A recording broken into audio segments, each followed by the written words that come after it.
Remember the case of Khalif Browder, arrested at 16 for stealing a backpack? He spent 3 years at Rikers awaiting trial because his family couldn't make the $3 grand in bail that was due. When the charges were finally dropped and he got out, he took his own life.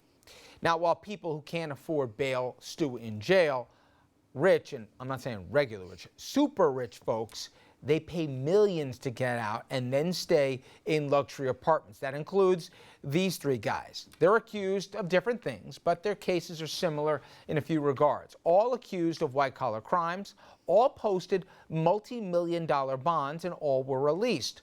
All then stayed in comfortable, if not luxurious places, and they were even able to afford private security forces on their dime to convince the judges that, hey, we will not be flight risks.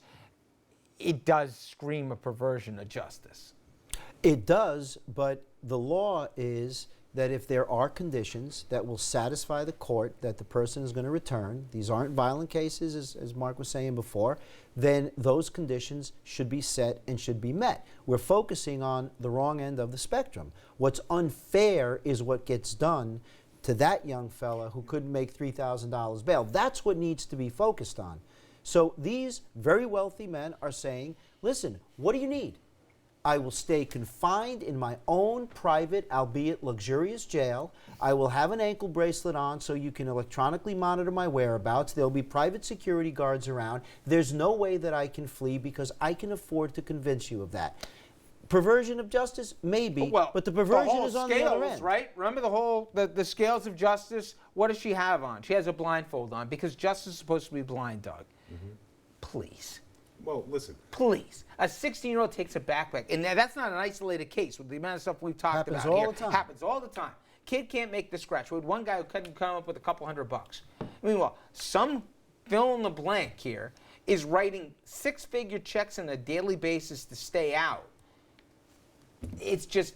Well, it seems to me that you could work this out. I mean, these guys may not like it, but if these people need to stay out of prison so much pre-trial, why don't they have a court administrative fee that they pay in to help people like Khalif Browder get out of jail? That comes after conviction. I mean, there are mandatory assessments and surcharges that are associated with federal conviction, and that stuff goes into the court fund. But that really brings up the crucial point here.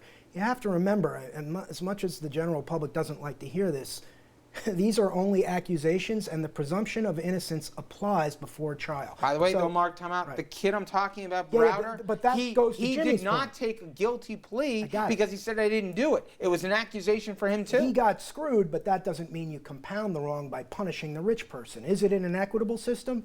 Yes, it is inequitable and it's not fair, but that's the way the statutes are written, and they're written this way because the presumption of innocence applies before trial, and you're supposed to get bail if there are, as Jimmy said, but if you can't make bail, then what? Again, well, then you have the remedy of habeas corpus, and if you're in there for too long, you can't, look, the law is, and it's honored more in the breach, and you're talking about state cases, I'm talking about federal ones at this point.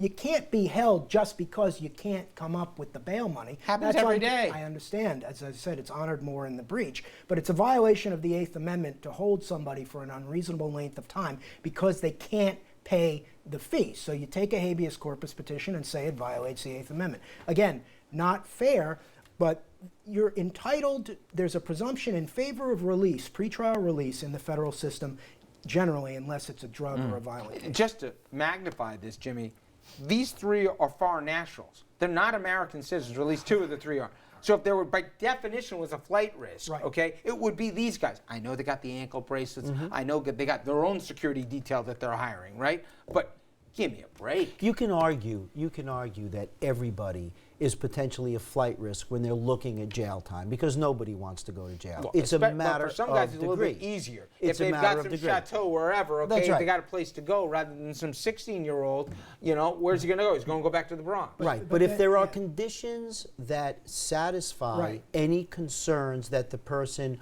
who can and has the potential to flee won't flee, they have to, under the law, be set. Again, the defendant focus is on the wrong end. Once they show that he's a flight risk, and I don't remember right now as I sit here, the burden then shifts to the defendant to prove by either a preponderance, 51%, or clear and convincing, 75%, that the conditions that he's proposing will overcome the Last flight word. risk. Rich, the real problem here is the people that are too poor to make bail. They're forced into taking pleas that they wouldn't take usually right. because they have Well, to that's just get right, out. it's coercive. That's That's right. really the big problem. That's here. the end we need to focus on. All right. Guys, thank you all very much. Good show as always. See you next Wednesday.